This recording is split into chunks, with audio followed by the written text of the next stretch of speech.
পুঁটি মাছ রান্না করব। পুঁটি মাছ ভাজবো প্রথমে আমি।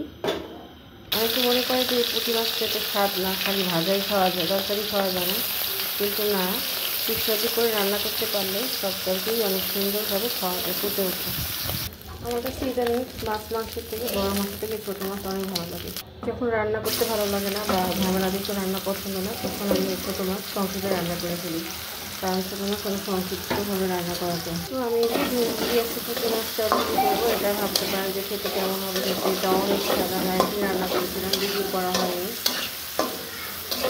তো এটাকে হালকা একটু ভেজে মশলা দিয়ে দিব সাথে কয়েকটা।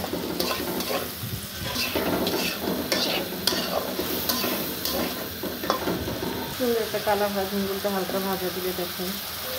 এখন আমি এক একটা মশলা দিব আস্তে আস্তে। তবে পেঁয়াজ বাটা দিচ্ছি।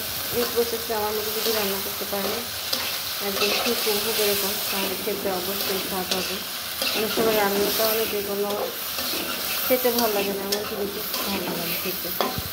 কিছু রসুন, সামান্য জিরা, সামান্য দিয়েছে আর এটা কাঁচামরিচ তুলে দেবো। আর কোনো গুঁড়া মরিচ, সাদা সাদা হলে ভালো লাগে ঝালটা। বেশি পানি দিব না, একদম সামান্য। কি সুন্দর লাগতেছে, হলে তো আরও খেতে ভালো লাগবে। দেরি করবো না, মাছগুলো এখনই দিয়ে দেবো, কারণ আর কখন দিব, ঝুলগুলো এমনিতেই নরম। পরে দিলে মাছের ইয়েটা যাবে না তরকারির মধ্যে, এই অবস্থায় দিয়ে দিলাম।